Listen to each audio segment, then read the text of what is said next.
Hi, everybody. Raina here with our next episode of Book Banter. This evening, I will be speaking with Alexis Richoux about her new book, The Haunting of Priscilla Lavallee. I love this little book. It is short. It is, I want to say sweet, but that's not right because it's kind of a horror novel, but I loved it. I loved it completely. And I cannot wait to talk with her about this book, about what she's working on, about where she'll be next, all of that. If you have any questions at any point throughout the evening, just type them in the comments below and we will answer them in real time. So without further ado, hi, Alexis. Hi. How are you this evening? I'm good. How are you? Awesome. Pretty good. Pretty good. I forgot to ask you earlier, have you done any virtual events for your book yet? This is my first event for my book in general. I'm so excited. A little nervous, but excited. Oh, no, just shake it off. Shake it off. We're going to have fun. That's the goal, is to have fun. If we have fun, if the people watching have fun, then everybody wins. There we go. That's all we can ask for. So I usually ask everybody to give me sort of like the elevator pitch. What is The Haunting of Priscilla Lavallee? So The Haunting of Priscilla Lavallee is a sapphic horror novella that follows loss of a partner, grief, religious trauma, and like kind of coping with your identity after loss. And then, no happy endings because I don't do those. Okay, so is this book? I mean, this is just this like first question. Are we going through something here, Alexis? Like, me personally? No, I'm fine.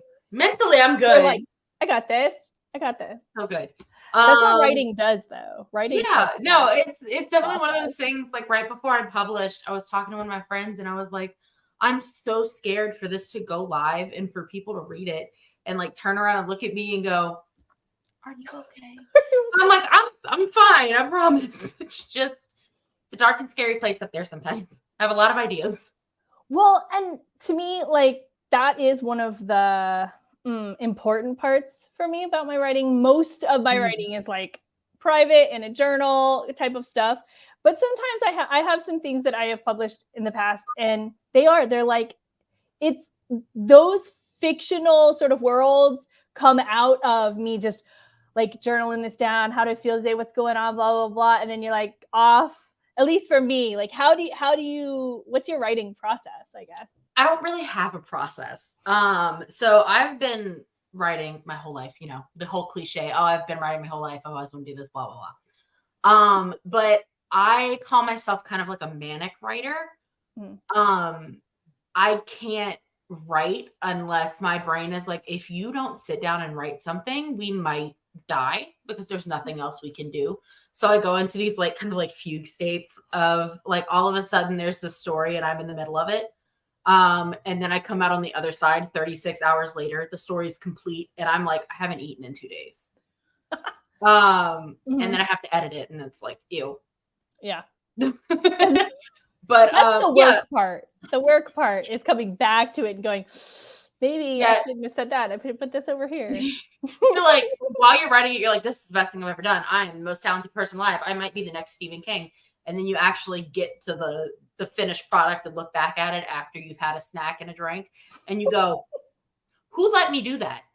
And why am I allowed to have access to a computer? Why didn't someone come stop me? I'm like, why didn't just gently lay your hand upon mine and be like, it's okay to stop. No one ever does. You're like, no one is ever doing that for me. Why? Do you type? You said typing. So do you write longhand or are you always using so I usually type. I used to when I was younger, I would write longhand because I was in school in math class where I should have been learning how to, do math. I was like, I'm gonna write a short story in the 90 minutes I'm in here instead. So that's what I did with my time. Well, both of us being sort of literary English, like language arts, I also was not a fan of math class. So I did a lot of like doodling, drawing, and journaling type stuff in math class as well. But I always got my English homework done. So yeah. So that was like really exciting for me. I think my junior year of high school was the first time I actually got to take like a creative writing class. I took a science fiction class when I was in high school. What high school did you go to? That's amazing. I moved around. This was when I was in high school in Alaska. I had finished all of my core English classes and I was able to do kind of like an elective. Yeah. So I did the science fiction class, and the last assignment before I moved back down to the lower 48 was like a short story, and I wrote something. It was kind of about like eugenics and how technology would play into that in the future. And I remember my teacher wrote like A+. I'm so sad you're leaving. I hope you publish something eventually. Love it. And so it's like I have a lot of notes like that from my English teachers that like I look back on and I'm like, ah. But that was kind of the first time I got to do something like that in school. And I'm like, oh, this is fulfilling. I am enjoying this. Well, that's amazing that they had a creative writing class that was like focused. I mean, a lot of even like we have a couple of schools here that have really good writing programs or creative programs, arts programs. But I don't know that they have short form and they have long form, but I have not heard of them having like genre specific. I love that because of course if you are into it, you get an opportunity to really thrive. And if it's not where you necessarily thrive, you get this opportunity to really expand into a different area and try it. And so much of like general creative writing, you kind of get to pick your own. And then everybody's just sort of like having a teenager. I noticed that leaves it for just sort of do whatever. And not everybody knows where they're going. Like not everybody knows that. So I kind of love that. It was really cool. At that time, I didn't really read a lot of like science fiction. I think my first like actual like pure science fiction book was Ender's Game.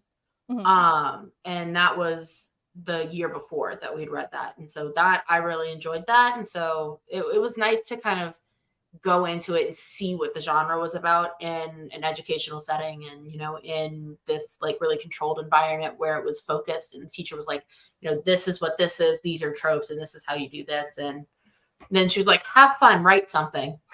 Okay. And I was like, I belong here.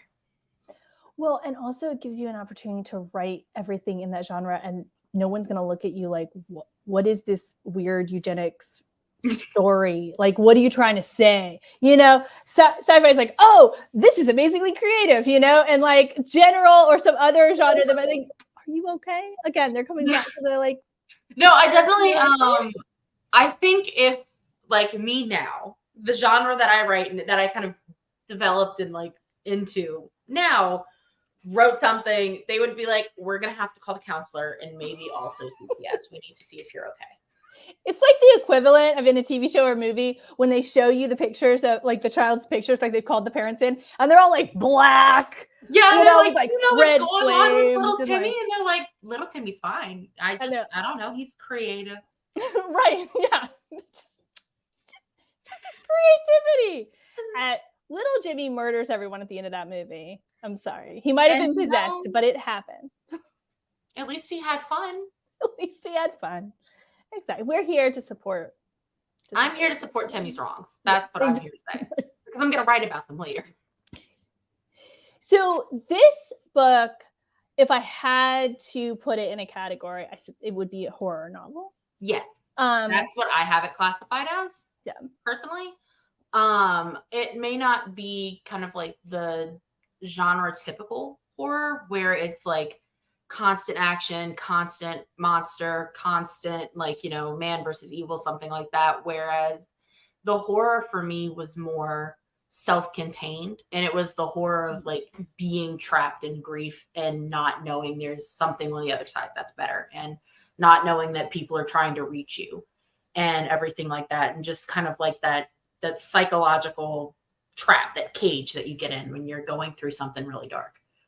So that's where the horror aspect came in for me, is that isolation and loneliness. Have you ever read Clay McLeod Chapman? No. Okay. Next time you're in the store, okay, I will show you his books. No. Your book reminded me of his in some ways because his are also like, sometimes there's this sort of supernatural element and sometimes there isn't, but it leaves you with like this could be grief. It could be maybe a drug addiction. It could be like there's like this real world element that you almost are left questioning, like, is it only that, or was it maybe something else? But also you could just pretend there was no ghost, and then there would be like it would be just as scary. And I like your book reminded me of that in some ways, because it's like this all-encompassing like grief and how that's haunting them, and how they're processing it and where it's going, and what it does to people sort of left behind, or after the fact of whatever has happened. But one thing I also loved about your book is the where we learn how Priscilla is really just dealing with like how her dad might react, how her community might react to, like, she's figuring out who she is. Does she already know who she is? And if she does, that's almost as scary or as detrimental to her world as not knowing. And that's all pre-disaster. Yeah, there's a lot. It's like Priscilla kind of grew up in this constant state of turmoil. The way that I see her is that like nothing was ever good at home. She was always trying to be perfect, to please her parents, to make sure that everything was fine, the golden child effect. And then all of a sudden it got to the point that no matter what she did, it wasn't good enough. She wasn't golden anymore. She'd like been tarnished, and she'd become brass. And then, down to the point where it was just like she was nothing. And so then with her trying to figure out like her identity and how to cope with the relationship that she was in, everything just went down the drain for her. Yeah. And then the bad things happened. And then the bad things happened. And then the worst things happened, actually. Right. Well, and it's her dealing with it. It's not just outside influences, it's her internally. And like, to me, parts of the question is like, how much of it is she doing to herself, and how much of it is really coming from the outside? And there's obviously both. But that line, and man, I've been there in times of my life, and you start to realize like how much of this is am I creating for myself? Like I'm digging the hole. Like there might be people out here going, pushing on me, but I am the one with the shovel digging the hole, and can I stop? Yeah, and that's like for me with when I was writing it with Catherine and then with Priscilla, like they were kind of mirrors. And it was like Catherine was what Priscilla could have become if she handled her grief a different way. Where Catherine kind of realized, I have the shovel and I'm not digging anymore. I'm just going to stand still. Whereas Priscilla was like, I don't have the shovel. I don't know what you're talking about, but she's just continuously like throwing dirt over her shoulder, but has no memory or recollection of her doing that, essentially. Right. It was fun for me to kind of explore that. And I said I'm fine, but like I've not been fine in the past. And so for me, for writing that, a lot of it was pulled from how I've reacted to certain things in the past, how I've dealt with like my own identity issues, and dealing with how it's going to affect everyone. And so it's personal in a way that like I wanted the grief and everything they went through to feel real. Like I wanted it when someone picked it up to go, these are real people, or I've been here. Like I know exactly what you're saying because I've felt this. And so that is always kind of my goal, is I want things to feel believable and real on paper, because I feel like that makes it more impactful on the reader. And so I pulled from a lot of my own personal experience with, grief and depression and anxiety and all of that fun stuff. So it was interesting. It's been interesting to see kind of what people relate or react to. And so for me, I'm like, I don't care if you buy the book. I don't care what you do with it. Just tell me what lines you highlighted. Oh, interesting. I can tell you. I didn't actually highlight it because I don't mark up my books. But you're fine. There's a line when she's talking about trying to be the golden child, and that she is doing community service, and she's doing all these like good projects in an effort to be good. Mm-hmm. And I was like, oh, that hit me, because I know that like there have been times in my life where I love volunteering for this and that and the other thing, and where I had to really reassess like why I was doing what I was doing. Like, do I believe in the food co-op, or am I just like needing to prove that you're good? Right. Do these good deeds for question mark reason. Yeah. And yeah, so there's that line, and I was like, oh, that is so real. Like, it's real to me, but I know I'm not the only one. And something I love about good horror, people write off horror. They write off horror in a different way than they do, like they would write off romance, or they write off cozy mysteries, or they write off different genres. Even science fiction and fantasy has more credibility. Like, they're all sort of earning more credibility these days, but like traditionally you just write them off. And horror's written off because like I'm not gonna like it, it's too gory, or it's too this, or it's too that. But the universal truths in good horror are like what make it good. Yes, there's some gore, like we've all seen, like Saw is so, it's because it's gross.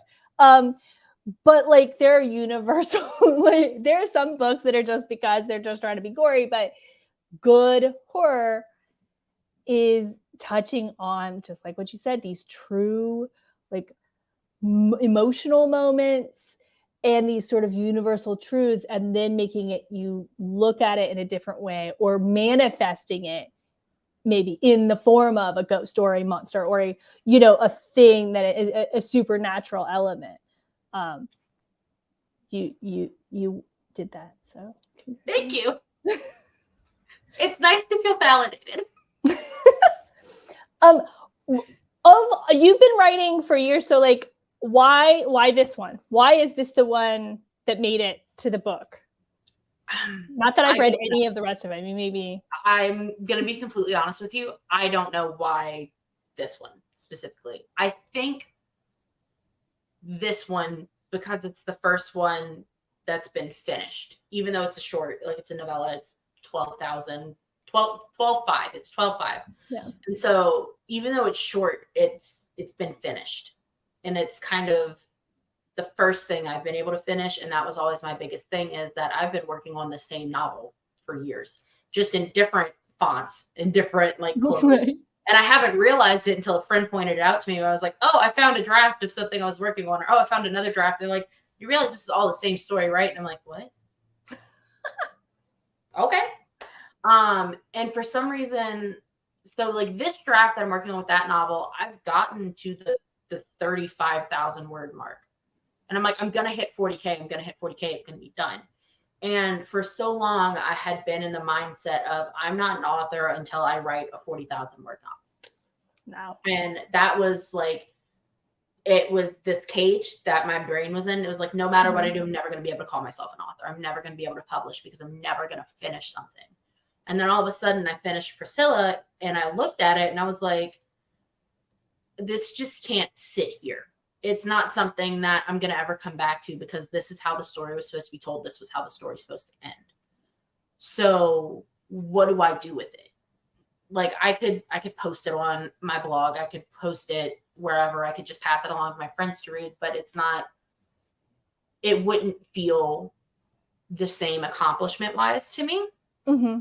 And so I think just in the fact that Priscilla was something that meant a lot to me, just on the accomplishment front, where I had finished something, I told a completed story, I had created these characters. I was really proud of, you know, the technical writing aspect of it all. And I was like, life's short. You don't know until you know. So I just kind of was like, KDP. Click. Yeah. Well, I'm glad you did. I am so glad that you did.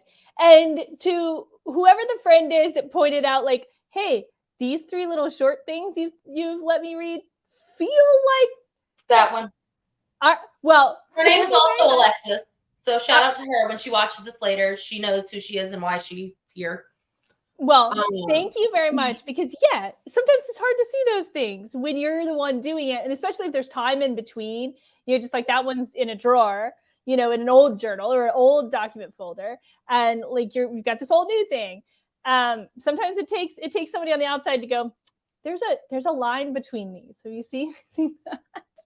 But I'm so glad that they did, because I mean, something I love about this too is it's all encompassed, beginning, middle, ends, but it is such a good representation of, like, I can't wait for you to write something more, something bigger, something more substantial, because like it's so good. I like, you just keep saying it, but it is such a good story and such a well-crafted story that I know that whatever is next will be just as good or better. And you answered sort of one of my questions. I was going to ask you if you because this is so short, if your next thing is going to be like in the same world or with some of these same characters, but you said no. No, like Priscilla is, so my idea with Priscilla was I wanted it to kind of be like if you took a map and you zoomed in and put a magnifying glass on just one place, you caught a fraction of someone's life. Unfortunately, it's the worst part of someone's life. It's someone's life. So you catch it and then you're just gone and you never see them again. You don't know, what they did after. You don't know this. I wanted it to kind of be like this haunting, basically. Which is clearly a common theme here with this one, is like this haunting like presence and this idea and this story that just kind of sits and you're like, what happened? And I'm like, well, whatever you think happened. Yeah. It's like with a celebrity, like, with Joe Jonas and Sophie Turner and their divorce, and you're like, what's going on there? And it's like, well, Schrodinger's cat, what do you think's going on? Whatever you think's happening is happening. Right. Yeah. It's you get to sort of look into these tiny pieces of information. You can put them together however you want, and that's what you get. Yeah. So I thought that, like, for me, that was a really fun part of it, was kind of having that open-ended, it's self-contained. You can't really see any farther inside of the story than you are. And so whatever idea that you've come up with, whatever end you think past the end that you're given, then that's what happened. And then people are like, oh, the monster. And I'm like, well, whatever you think the monster is, that's what the monster is, because I know what the monster is to me. Right. But whatever you think it is, that's also valid. It's art. If you are looking at a painting on the wall, right, you might say, oh, I wonder what the artist envisioned here. Cool. But you're never going to find out. Like, you rarely find out. First of all, a lot of times they don't know. And second of all, who's going to ask? They're not standing right here. So you get to interpret it how you want, how you see fit. And I think that all kinds of art are that way, and writing is similar. So leaving it open-ended, or not open-ended as a story, but like doesn't tell the whole, this is not I was born, I grew up, blah, blah, blah, blah, I died. Like, this is not the full picture of a person's life. It is a piece of it. And I've often thought that if you could write, if you followed one person's timeline, like storyline, life, I think is the word I was looking for.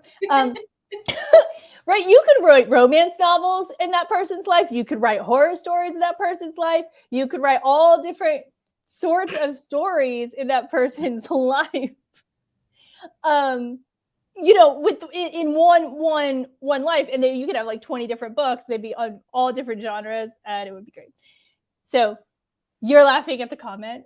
I am, because that's my sister. Hi, sister. Yeah, I agree with them. You know what they said, the choose your own fate, but gay and swampy edition. I agree. It is the gay and swampy choose your own fate. Because I have a choose your own fate book somewhere in this mess. And I always thought it was really fun to just kind of like choose your story and choose how you wanted the story to go. And then, you get an ending that you weren't expecting, or an ending that you didn't want. And so I definitely wanted people to be able to look at it and be like, well, this is what I think happened. And I'd be like, man, no one's wrong. Congratulations. Everyone's right. Have you gotten a lot of feedback outside of sisters and, you know, best friends. Because obviously they're giving you feedback. So that's what I their know job like is. there's the whole discourse on like authors reading reviews. And I came from a reviewer space first. So I'm like very well aware. Mhm. Unfortunately, I am also a Leo. And I really like validation and I like Mhm. knowing if I'm doing something good. So reviews never hurt my feelings. I'm like totally one for constructive criticism because I take it and I'm like, this is how I can improve. But I have read reviews.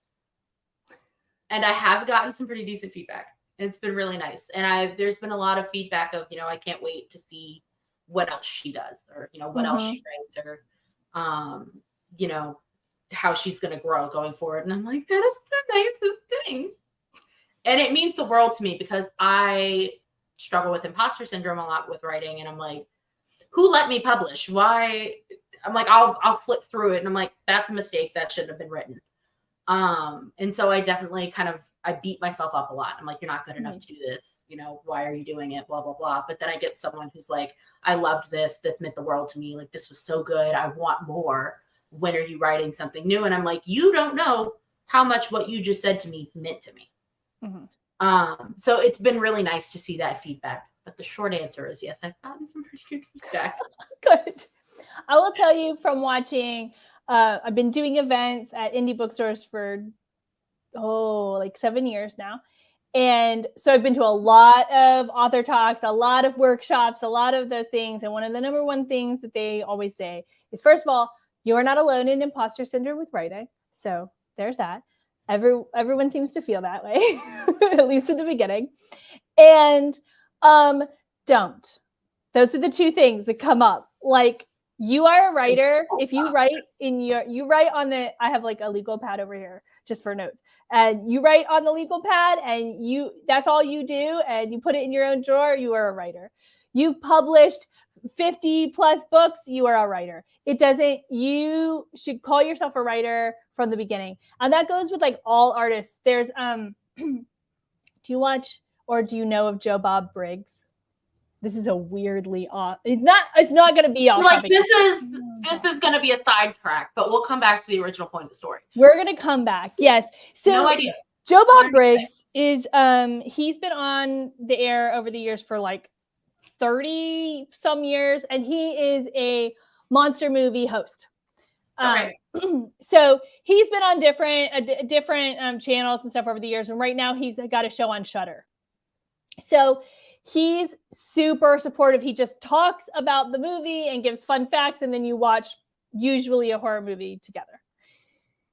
And one of the things that he says is call yourself an artist. Like he's much higher up than I am, but like he and I are in similar positions. We've never been particularly like, you know, we don't make the movies, we support the artists.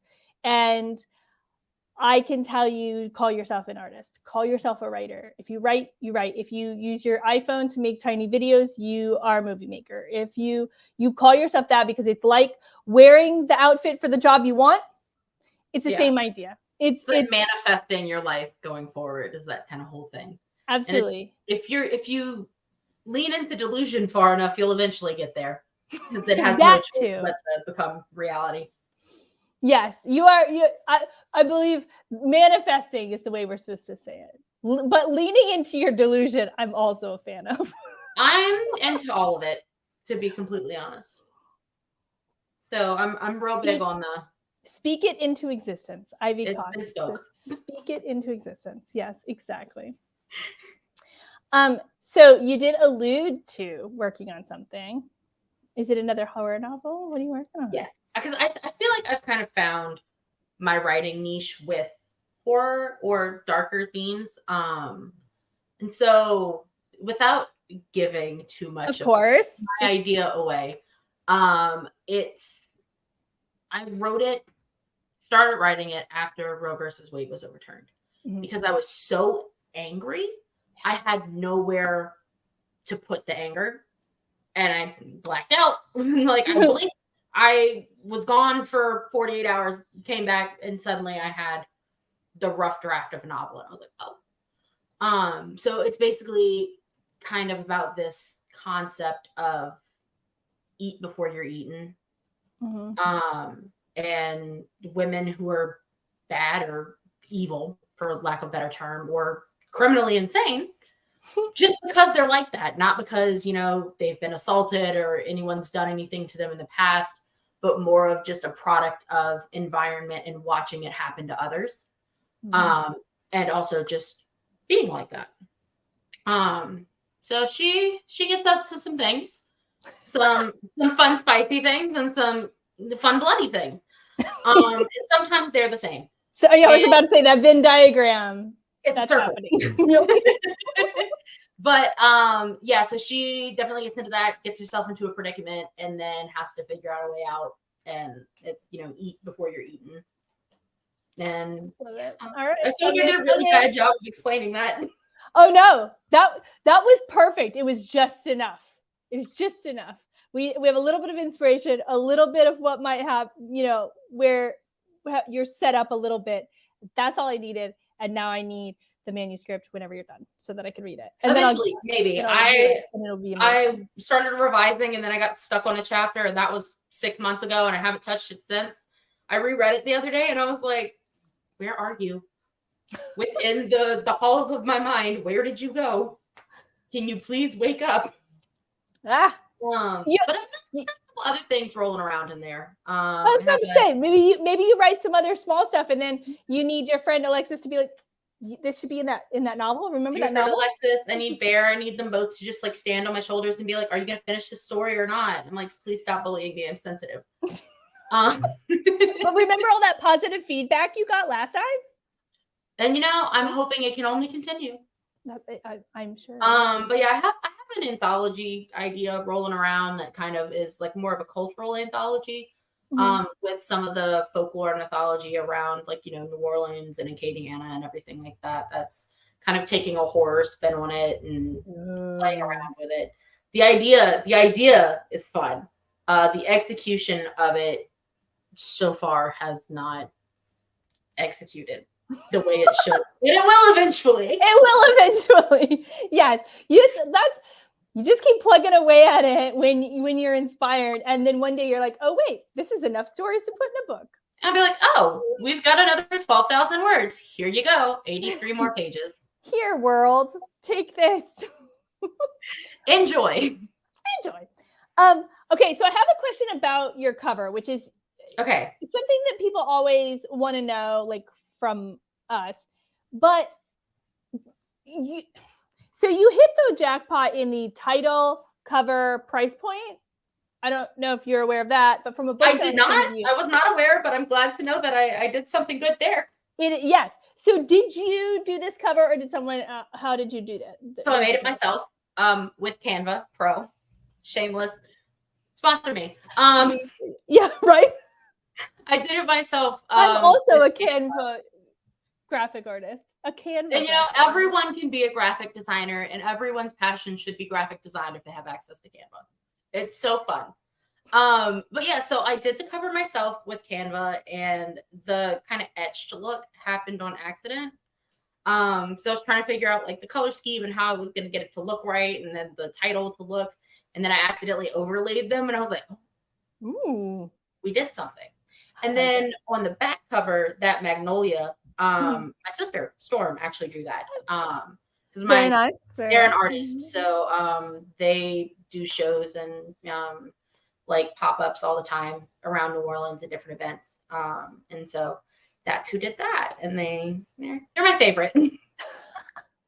Well, it is very good because it is also eye-catching on the shelf. So that is so nice to hear.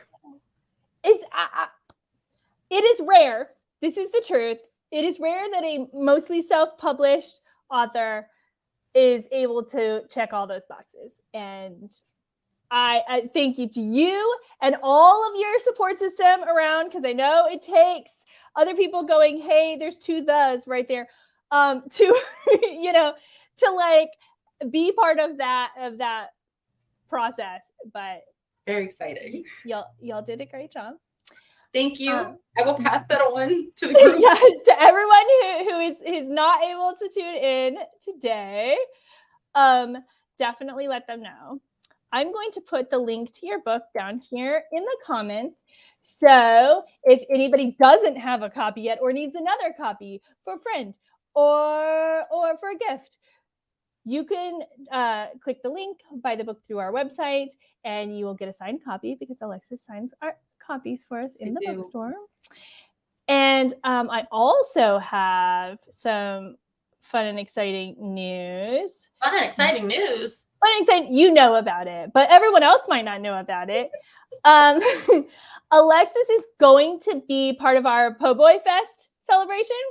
So every year for the last I want to say 20, don't hold me to the years. So a lot of years, Po' Boy Fest has taken over Oak Street, and we shut the street down, and there's tons of food vendors, and there's music, and there's other like craft areas and different things like that. And we usually have a full lineup of authors. So Alexis is going to be an author. So if you want a personalized signed copy, or you want to come get multiple copies and just say hi and meet Alexis, you can join us on Sunday, November 19th. And she's going to be there from 1:30 to 3. And I'm very excited. Keep an eye on that. The event isn't up on our website yet, but it will be soon. Because I'm finalizing the entire lineup. But Alexis is definitely 1:30 to 3. So definitely there. That's my spot. No one else can have it. That's it. I'm very excited to be there. And maybe drag my husband with me. I don't know. I'm excited to be there. I mean, it's Po' Boy Fest, so you could just drag him for like, food and some music. And it'll be like, hey, you don't have to sit with me, but you can go grab a Po' Boy or something. I don't know. Right, yeah, like you don't have to hang out with me. Welcome to the amusement park. Have fun. Exactly. Just meet me back here in an hour and a half. Great. Well, Alexis, thank you so much for joining me for Book Banter. Thank you for having me. I had so much fun. Absolutely. And everybody, thank you for watching. We appreciate it. Thank you for commenting. That means a lot to me, and I know it means a lot to Alexis. And y'all have a very good night. Bye, everybody.